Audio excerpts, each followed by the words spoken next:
Hi my dear students, welcome to Ask a Mock TET, a platform to solve your queries।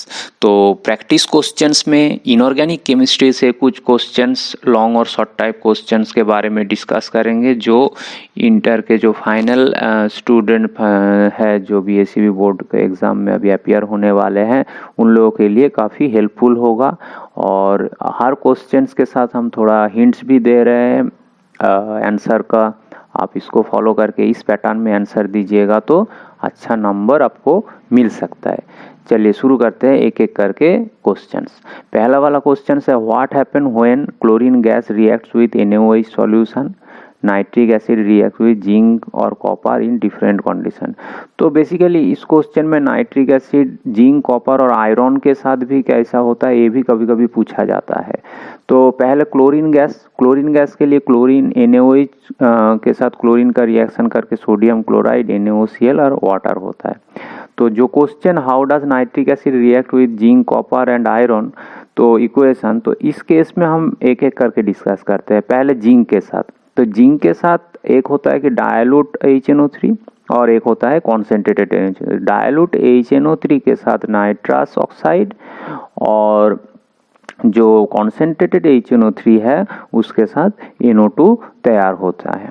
ठीक है, अब जो है reaction of HNO3 with copper, ठीक है, तो इसमें तीन चार कंडीशन है। एक है कि हॉट कॉन्सेंट्रेटेड कंडीशन, उसमें क्या होता है, इसमें NO2 तैयार होता है, copper nitrate plus NO2 plus water.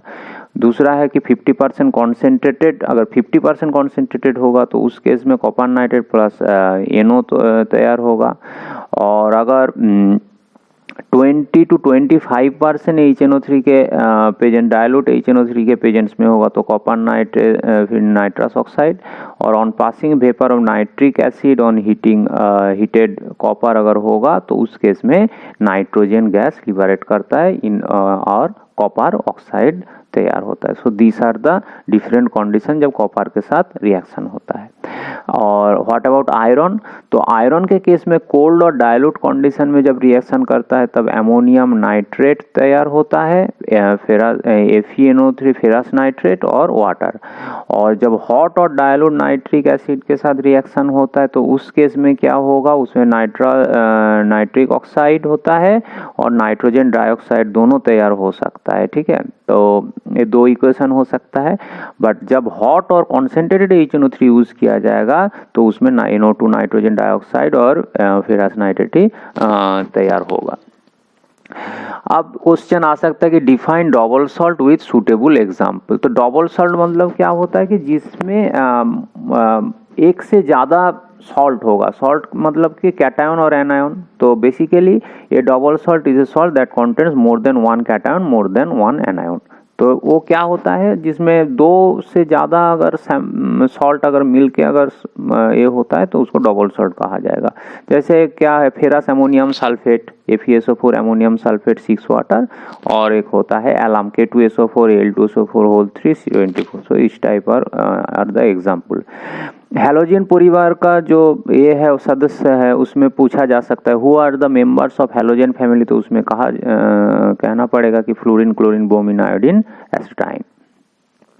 अब पूछा जा सकता है कि bond angle of ammonia is greater than pH3, क्यों होता है। बेसिकली इसको हम लोग भैस्पर थ्योरी से डिस्कस करेंगे। भैस्पर थ्योरी में क्या होता है कि दोनों तो sp3 हाइब्रिडाइज्ड है, बट बेसिकली नाइट्रोजन क्या होता है, नाइट्रोजन का जो इलेक्ट्रोनेगेटिविटी फास्फोरस से बहुत ज़्यादा है, तो हाइड्रोजन का जो इलेक्ट्रॉन टुवर्ड्स नाइट्रोजन रहेगा तो यहाँ रिपल्सन ज़्यादा होगा और बॉन्ड एंगल भी ज़्यादा होगा। बट फास्फोरस के केस में क्या होता है, वो एक्चुअली p ऑर्बिटल को ज़्यादा प्रेफर करते हैं। तो बेसिकली इस केस में बॉन्ड एंगल जो होगा घट जाएगा क्योंकि इलेक्ट्रॉन पेयर रहेगा टुवर्ड्स हाइड्रोजन। तो आंसर कुछ इस तरह से लिख देना है कि due to electronegativity nitrogen pulls the electron pair towards itself decreasing the bond length than the bond length of pH3 As electrons comes closer, they repel in the same space, provided in NH3 increasing its bond angle. Vspar's theory. Also, the larger size of phosphorus atom and due to increase in one p orbital makes the bond angle smaller in case of pH3. Numerically, bond angle of ammonia is equals to 107 degree and bond angle of pH3 is 93.4 degree. अब पूछा जा सकता है sulphur form SF6 but not SL6 क्यों? तो इस type का और एक सिलिकॉन से इसके बाद हम क्वेश्चंस और एक बताएंगे कि सिलिकॉन के टाइप में कैसे क्वेश्चन पूछा जाता है। तो बेसिकली क्या होता है कि सल्फर का जो साइज है वो उतना बड़ा नहीं है, तो इसके कारण से क्या होता है सल्फर का साइड में 4 फ्लोरीन का छोटा साइज के कारण वो एकोमोडेट हो सकता है, बट क्लोरीन का साइज बड़ा हो जाता है तो इसीलिए क्लोरीन को एकोमोडेट नहीं कर पाता है। तो बेसिकली आंसर इस टाइप का होगा, this is due to difference in size of fluorine chlorine. Fluorine is smaller in size and accommodate its 6 atoms without repulsion, but in case of chlorine due to its bigger size it faces repulsion with 6 atom, तो HCl6 नहीं होता है। Similarly ये question silicon के case में भी आ सकता है, SiF62 minus is known but SiCl62 तो इस केस में भी सेम टाइप का आंसर करना होगा।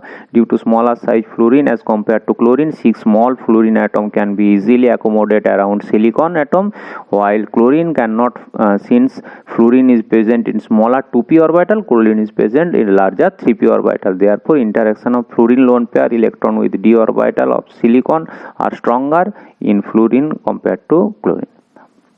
Next, why electronic affinity of nitrogen is less than carbon. तो इलेक्ट्रो एफिनिटी का मतलब क्या है, कोई एटम इलेक्ट्रॉन को कितना चाहता है, ठीक है। तो इलेक्ट्रॉन के ऊपर जो अट्रैक्शन होता है और लेने के बाद, तो बेसिकली अगर हम इलेक्ट्रॉनिक कॉन्फ़िगरेशन देखेंगे तो कार्बन के केस में क्या होता है 2s2p में एक जो है अभी तक खाली है जिसको भरने के लिए, क्योंकि हाफ फील्ड नहीं है, तो कार्बन क्या होता है एक इलेक्ट्रॉन लेके हाफ फील्ड ऑर्बिटल कंप्लीट कर लेगा, तो इसीलिए half field is more stable, तो इसीलिए नाइट्रोजन स्टेबल हो गया। नाइट्रोजन के केस में और अभी हाफ फील्ड पोजीशन पे है तो ज़्यादा इलेक्ट्रॉन और ज़रूरी नहीं है, तो इसके केस में डेफिनेटली इलेक्ट्रॉन एफिनिटी घट जाएगा।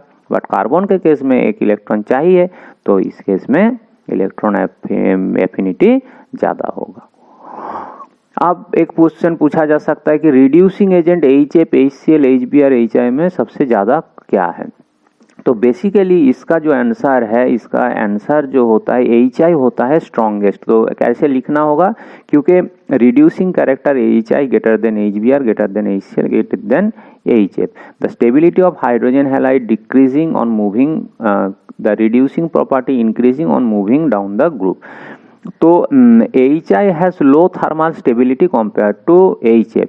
तो HCl, HBr, HF, HCl, HBr. HI can release hydrogen atom easily as compared to HF, HCl and HBr to reduce the compound. Thus, HI is strongest reducing agent and HF is not a reducing agent. अब एक question पूछा जाता है nitrogen form only ammonia where is phosphorus form PCl3 और PCl5। तो इसको कैसे explain करोगे? इसको एक्सप्लेन करने के लिए हम लोगों को वैलेंस बॉन्ड थ्योरी VBT देखना है।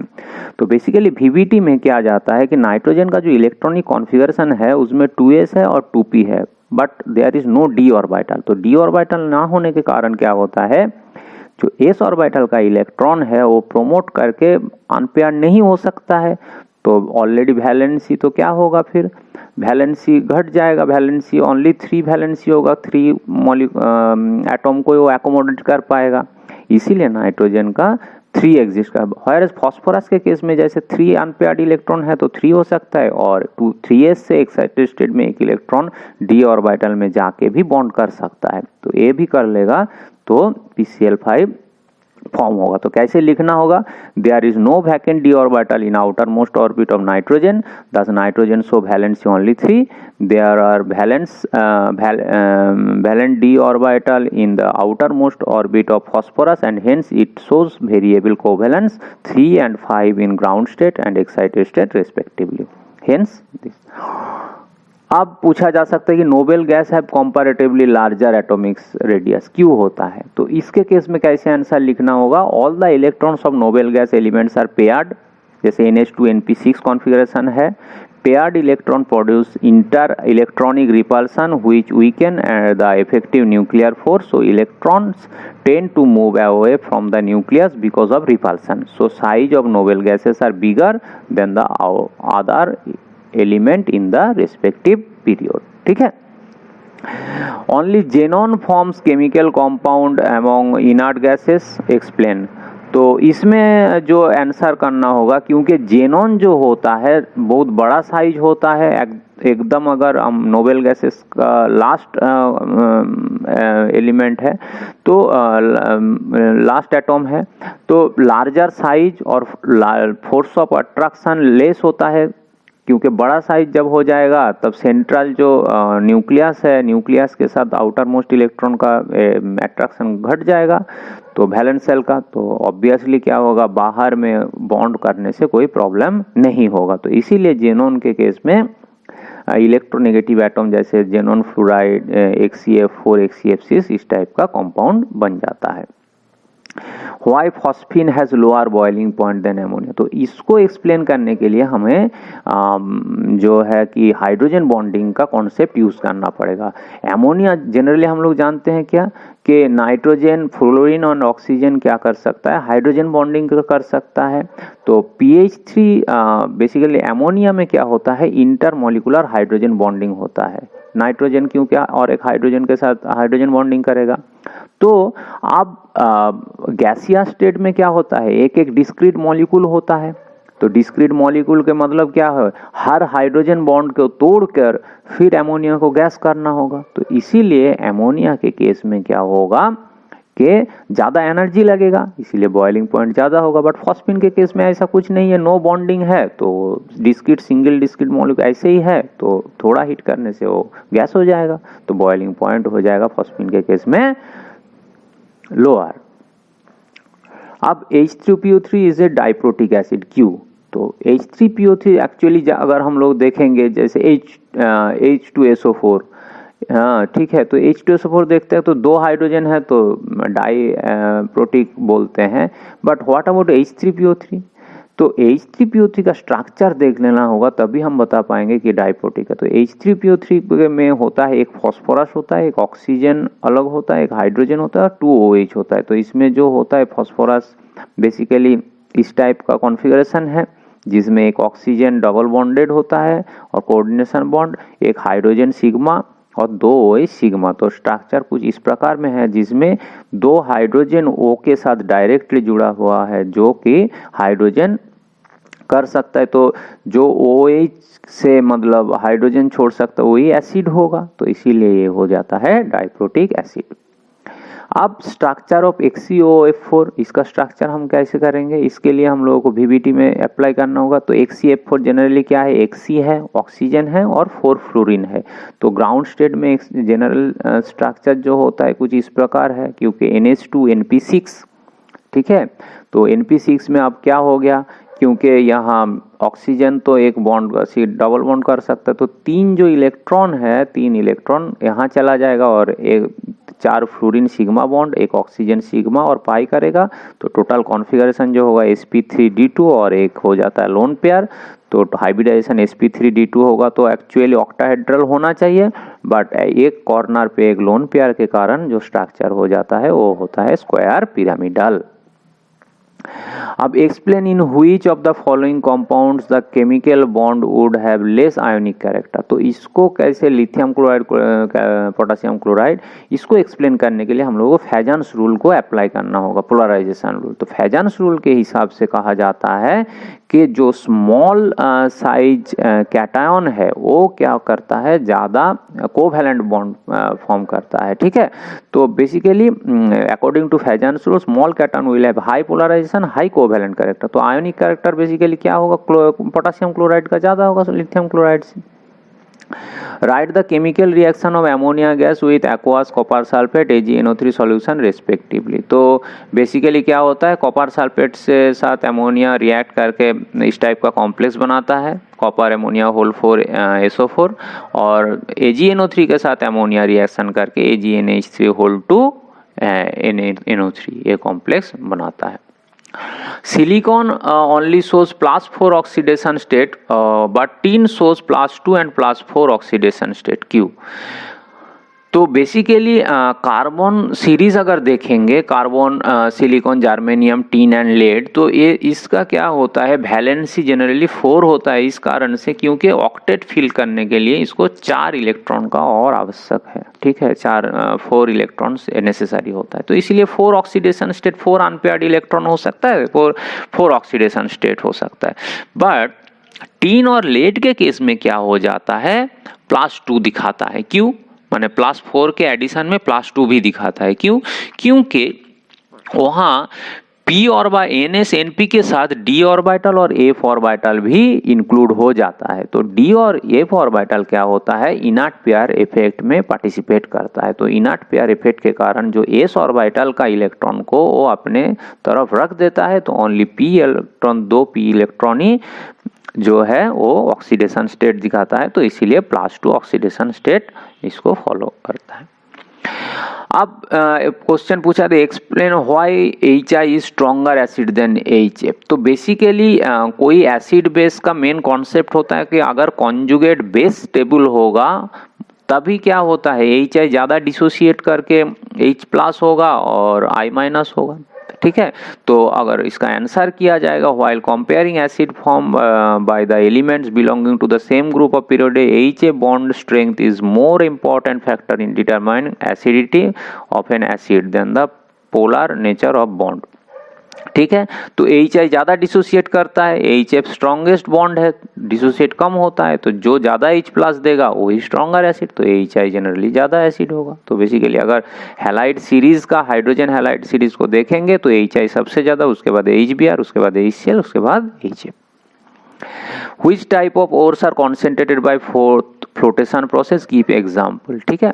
तो बेसिकली सल्फाइड ओर्स जो होता है उसको फ्लोटेशन प्रोसेस में किया जाता है, जैसे लेड सल्फाइड, ठीक है, गैलिना PbS, वहां से लेड को एक्सट्रैक्ट किया जाता है, ठीक है। अब क्वेश्चन आता है कि why is cryolite added in the electrolysis of alumina, और कहा जा सकता है कि what are the advantages of using cryolite in the electrolyte reduction of alumina. Alumina को एक्चुअली जब ये किया जाता है, इलेक्ट्रोलिसिस किया जाता है, तो एल्यूमिना क्या होता है, बैड कंडक्टर ऑफ इलेक्ट्रिसिटी, और अगर इसको हाई टेम्परेचर 2000 डिग्री में अगर हीट किया जाता है तो उसमें क्या होता है, जो एल्यूमिनियम का जो बॉइलिंग पॉइंट है उससे ज़्यादा हो जाता है, तो एल्यूमिनियम क्या करता है, उसमें उसको वेपोराइज हो जाता है, ठीक है, 2000 डिग्री में, तो प्रॉब्लम हो जाता है। इसीलिए टेम्परेचर को घटाने के लिए एल्यूमिना में क्रायोलाइट और फ्लोरोस्पर CaF2 ऐड किया जाता है। तो वो क्या करता है, एल्यूमिनियम ऑक्साइड को फ्रीली मूव करने में हेल्प करता है और लोअर टेम्परेचर में इसको काम करता है। अब पूछा जाता है कि name the important ore of aluminium, how is aluminium extracted from its ore. तो बेसिकली अगर 2 नंबर का क्वेश्चन होगा तो वहाँ बस इतना ही लिख देना है कि aluminium ore is called bauxite, bauxite is purified yield white powder aluminum oxide or known as alumina from which alumina can be extracted, the extraction is done by electrolysis। तो ये तो इतना प्रोसेस होगा अगर 2 नंबर का, but अगर 5 number का दे देगा तो इसमें, और ज़्यादा नंबर का, तो इसमें जो इलेक्ट्रोलिसिस प्रोसीड्योर है वो प्रोसीड्योर भी पूरा इसमें लिखना है। Similarly what are the important ores of copper, how is copper extracted from copper pyrites. तो बेसिकली कॉपर एक्सट्रैक्ट करता है कॉपर पायराइटिस रोस्टिंग प्रोसीड्योर में, ब्लास्ट फर्नेस में रोस्टिंग करके। तो अगर 2 नंबर का क्वेश्चन है तो इतना लिखना है, और अगर ज़्यादा होगा तो इसमें क्या क्या रिएक्शन इन्वॉल्व है वो भी लिख देना होगा।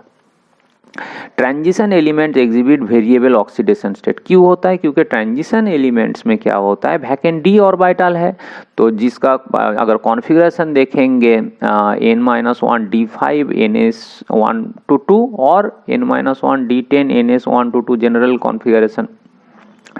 तो अगर ऐसा अगर होगा एक केस में तो एक्चुअली यहाँ 1 to 5 भी हो सकता है, ऐसा नहीं है कि। तो दिस एलिमेंट वेरिएबल इसीलिए होता है क्योंकि इसमें d ऑर्बिटल का जो इलेक्ट्रॉन होता है फुल्ली फिल्ड नहीं है, तो ये एक ट्रांजिशन से दूसरे ट्रांजिशन में जा सकता है, ठीक है। तो जाने के बाद क्या होता है, ये वेरिएबल मतलब ऑक्सीडेशन स्टेट क्रिएट कर सकता है। तो आंसर कैसे लें, this elements of variable oxidation because they are valence electron are into different sets of orbital, that is n minus d or ns. The energy difference between these orbitals very less, so both energy levels can be used for bond formation. Thus transition element have variable oxidation states. अब पूछा जा सकता है concentrated HNO3 store in aluminium vessel why. तो इसको answer करने के लिए यही लिखना होगा कि एल्यूमिनियम जब HNO3 के साथ रिएक्शन करता है तो उसमें क्या करता है, एक ऑक्साइड प्रोटेक्टिव ऑक्साइड Al2O3 का तैयार करता है, जो क्या है एल्यूमिनियम को रेजिस्ट करता है फर्दर HNO, क्योंकि वो एसिड से एसिड रेजिस्टेंस है, ठीक है एल्यूमिनियम। तो वो अगर लेयर तैयार हो जाएगा पूरा कंटेनर में तो उसमें HNO3 इजीली स्टोर किया जा सकता है। Find the oxidation number of copper in complex. तो इसका ऑक्सीडेशन नंबर क्या है, एमोनिया होता है न्यूट्रल लिगेंड, तो ऑब्वियसली कॉपर ही +2 कंट्रीब्यूट कर रहा है, तो that is copper +2। Discuss the principle of extraction of zinc metal from zinc blende ore. तो इसको करने के लिए बेसिकली जो है जिंक ब्लेंड को फोर्थ फ्लोटेशन प्रोसेस से किया जाता है।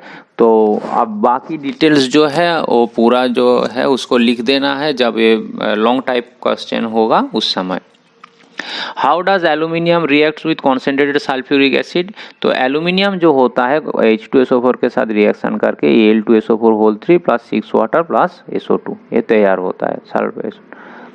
अब right the principle of manufacture of sulphuric acid by contact process. तो कॉन्टैक्ट प्रोसेस में क्या होता है, पहले सल्फर को बांध करके SO2 तैयार किया जाता है, फिर SO2 को वैनेडियम डाइऑक्साइड के प्रेजेंस में SO3 में, और फिर SO3 को H2SO4 के प्रेजेंस में ओलियम में कन्वर्ट किया जाता है, जो हाइड्रोलिसिस के बाद H2SO4 कन्वर्ट किया जाता है। Right the reaction of concentrated sulphuric acid with oxalic acid. Concentrated sulphuric acid के साथ ऑक्सैलिक एसिड रिएक्शन करके कार्बन मोनोऑक्साइड, कार्बन डाइऑक्साइड और वाटर तैयार होता है। अब कॉन्फ़िगरेशन लिखना है, वैनेडियम का 23 है और जिंक का है, तो इस केस में कैसे लिख सकते हो कि 3d3 4s2 और जिंक का 3d10 4s2, ठीक है वो लिख देना है।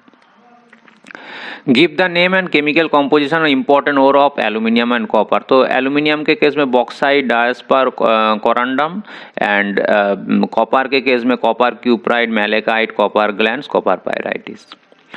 Name 2 important ores of iron. How is iron extracted from its ore. तो इम्पोर्टेंट ओर्स जो होता है हेमेटाइट, मैग्नेटाइट, और जो है ब्लास्ट फार्नेस में किया जाता है। तो बेसिकली अगर 2 नंबर का क्वेश्चन है तो दोनों लिख देने से काम चल जाएगा, बट अगर 5 नंबर का क्वेश्चन होगा तो इसमें ब्लास्ट फार्नेस में जो रिएक्शन है वो भी इंक्लूड करना है।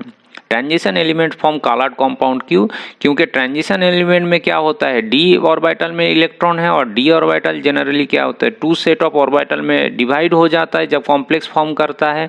तो उसमें बेसिकली एक T2 और एक T2 और एक E ऑर्बिटल में हो जाता है। तो इसमें क्या होता है, इलेक्ट्रॉन क्या होता है मूवमेंट करता है यहाँ से यहाँ। वो अगर विजिबल लाइट पे होगा रेडिएशन पे तो बेसिकली वहाँ डेफिनेटली कॉलर कंपाउंड तैयार होगा। तो in the presence of the ligand d orbital split into 2 sets of different orbital energy T2g and Eg। Here transition of elements takes place and emit radiation which falls on the visible light region। तो colour हो जाएगा basically. Discuss the coordination number, effective atomic number. तो coordination number generally क्या होता है, the coordination of a metal in a complex can be defined as the number of ligand donor atom to which the metal is directly bonded. जैसे होता है PtBr6 2 NiCO4। तो इस case में 6 bromine है तो ये हो जाता है 6, और इसमें 4 कार्बन मोनोऑक्साइड है तो दैट इज निकेल का हो जाता है 4। And what is effective atomic number. Effective atomic number होता है जिसमें एटॉम टोटल जो कंट्रीब्यूशन होता है एटॉम के सराउंडिंग में due to atom and ligand, that is called effective atomic number. जैसे CONH3 होल 3 इसका जो होता है 36। कैसे, क्योंकि इसमें कोबाल्ट जो होता है 3+ स्टेट में है, तो कोबाल्ट 3+ का जो होता है एटॉमिक नंबर होता है 24, और जो बॉन्डिंग होता है, क्योंकि 6 अमोनिया दो इलेक्ट्रॉन करके कंट्रीब्यूट कर सकता है, तो 6 इंटू 2 12, तो total 24 plus 12 total 36 electron. What are the main sources of iodine? How is iodine extracted from seaweeds? तो basically seaweeds, Chile saltpetre, natural brine, ये होता है आयोडीन का मेन सोर्स। तो बेसिकली उसको कैसे किया जाता है ये आपको लिखना है जब फाइनल एग्जाम में होगा कि सोडियम आयोडाइड के साथ H2SO4 और MnO2 के रिएक्शन करके आयोडीन को ये किया जाता है। वार्नर कोऑर्डिनेशन थ्योरी जो है उसमें 3 जो थ्योरी है उसको, जब metal possesses 2 types of valence is called primary ionisable and secondary non ionisable. Every metal atom has a tendency to satisfy both its primary and secondary valency. The ligand satisfying secondary valency are always directed towards fixed position in space, thereby giving a definite geometry to the complex, but primary valencies are non-directional. तो इसको Warner का theory अगर देगा तो उसको लिखना है। कभी कभी पोस्टुलेट को भी पूछा जाता है कि पोस्टुलेट बताइए, तो उस केस में आप पोस्टुलेट को भी 5-4 पोस्टुलेट जो है वो भी डिस्कस कर सकते हैं। What are the ligands, classify them with example. तो लिगेंड्स बेसिकली क्या होता है, जो कॉम्प्लेक्स होता है कोऑर्डिनेशन कॉम्प्लेक्स, उसमें जो डोनेट सेंट्रल मेटल आयन को जो एटम और आयन ने डोनेट करता है इलेक्ट्रॉन पेयर, उसको कहते हैं लिगेंड्स। ठीक है, ये ligand is an ion or molecule which donates a pair of electron to the central metal atom or ion to form coordination compound.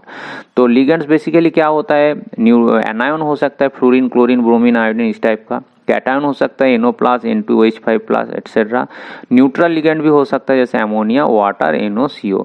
तो अगर इस केस में अगर ज़्यादा नंबर का होगा तो उस केस में क्या है कि बाइडेंटेड, ट्राइडेंटेड जो लिगेंड होता है, ऑर्गेनिक लिगेंड, वो भी डिस्कस कर देना है। How sulphuric acid is prepared by lead chamber process, give its principle. तो लेड चेम्बर प्रोसेस में कैसे तैयार किया जाता है, पूरा प्रोसीड्योर यहाँ लिखा हुआ है, आप इसको भी लिख सकते हैं अगर ये क्वेश्चन पूछा जाएगा तो। उसमें बेसिकली सल्फर को पहले SO2, उसके बाद FeS2 के साथ O2 को रिएक्शन करके Fe2O3 और SO2, और उसके बाद SO2 के साथ NO2 को मिला के SO3। ठीक है, ऐसे करके स्टेप बाय स्टेप जो लेड चेम्बर प्रोसेस का प्रोसीड्योर है उसको लिखना है। बेसिकली लेड चेम्बर मतलब एक large type box type chamber होता है जिसमें लेड प्रेजेंट रहता है। ठीक है, तो उसी चेम्बर में इसको रिएक्शन किया जाता है। So that's all for inorganic chemistry. ठीक है, तो इसको आप जरूर घर पे प्रैक्टिस कीजिएगा।